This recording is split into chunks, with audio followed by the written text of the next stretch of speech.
Right, Shalom. First and foremost, I'd like to give all praises and glory and honor to Yahweh Hashem, Yahweh Shai Hashem, Gosh. And the Heavenly Father, the true name is Yahweh, and His unbegotten Son, Hashem, in the name of Mashiach, Yahweh Shai. Those are the true names in the ancient Paleo Hebrew, the Mashiach tongue. And I say, rock a thumb to the elders and the apostles, Akim, or Akoff, and I say Shalom. And this is a quick sit-down lesson of St. Mark, chapter 13, verse 7 to verse 8. That's going to be the top sit-down lesson. And I'm going to use the KJV 1611 Bible Gateway Badges to do some precepts to help me along the way. And so hopefully this sit-down lesson be edifying through the spirit by mercy of Yahweh Shai. And this is book of Matthew, chapter 24, verse 6. And ye shall hear of wars and rumors of wars. See that you do not trouble, for all these things must first come to pass, but it is not yet. Right, so Yahweh Shai spoke to the disciples about wars and rumors of wars during their times. Be not sure about these days because they're going to come to pass, but not they're going to come to pass, but not they're going to come to pass, but it's not going to end just yet. Just like Yahweh Shai spoke to about that during his times. Now this is being mentioned in these times. So we're going to be seeing the uptick, increasing of modern day wars and rumors of wars between the nations. And that's what we're seeing increasing. That's why we're seeing the stress of nations with complexity, rich warring. You know, we're seeing moderate rule against moderate rule, like it says in Jeremiah 51, verse 46. So wars and rumors of wars is only going to continue to build up and increase as the days progresses on. Because you know we're living in modern biblical signs and signs of times. Was that Ecclesiasticus chapter 3, verse 8? You know, we're living in time of war. So we're going to see more and more wars and rumors of wars in the nation against nation, kingdom against kingdom. That's what we're seeing, especially with the situation of Iran versus the Israel Defense Force, that the United States potentially going to use a second wave of nuclear strikes against Iran, as we see the tensions are heating up.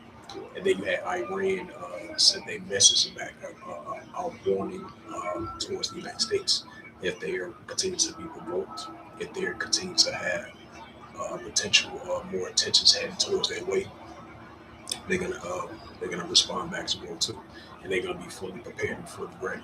Because you know you've been having for the past last month of last year, and I would say from November of last year all the way to December and all the way into now, they've been having the prime minister of the president of Iran and the supreme leader of Iran was especially sending warnings to Israel Defense Force.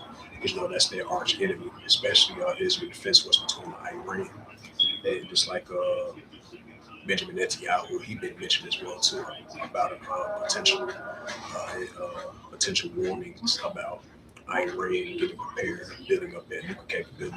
That's why they've been having their IEA to inspection about nuclear, bringing up the uranium of the nuclear capability from Iran. But Iran would deny the part that's trying to separate them away from that. And then you had the Trump administration just keep on saying that he's monitoring, he's watching the situation closely over there in Iran. If Iran building up that nuclear capability, he says they potentially, right along with Israel Defense Force, they might have another second waves of nuclear strikes, which they did last year of June. And I believe that war between Iran and Israel lasted for about 12 days.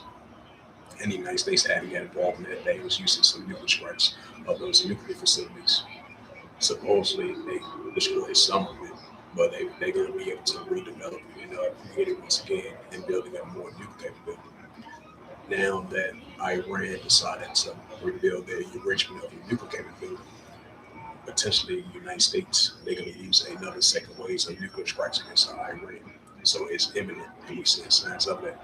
Even though he had pulled back from that, but he still got his options all on the table, right along with his defense force teaming with them. So these are signs of wars and rumors of wars are heating up. So that's going to continue to increase. And this is Luke 21 and verse 9, a precept to that, Matthew 24 and 6. And this is the Gospel of Luke 21 and verse 9.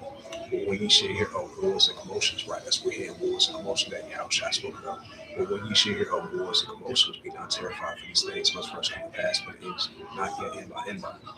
Right, so it's gonna end, but it's not gonna end just yet end by. So especially see the increasing uptick of the modern day wars and commotion between the nations, and especially Iran versus the Israel festivals and U.S. armies versus the United States armies, and supreme leader of Iran versus the president of the United States, and Benjamin Netanyahu. So that's something that continues to increase. Wars, rumors of wars, nation against nation, kingdom especially continue to increase.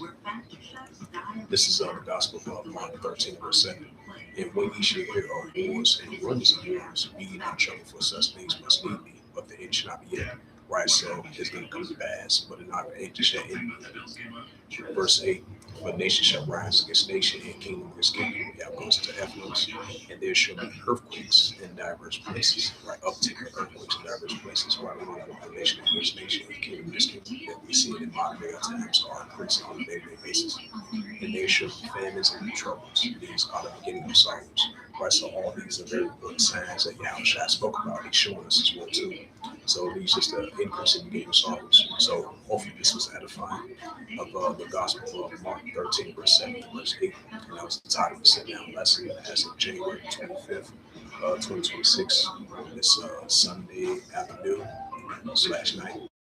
So with that, I would like to give all praises and glory and honor to Yahweh, Hashem, Yahweh Shai, Hashem, Kakadash, and the Heavenly Father, true names Yahweh, and His own begotten Son, Bahashem, in the name of Hamashiach, Yahushua. Those are the true names in the ancient WOE, the Lost Kadash, only tongue. And I say Barakathon to the elders and apostles, Barakim, Barakbaf, until next time, I say Kwame Sharama, and Baba Shalom.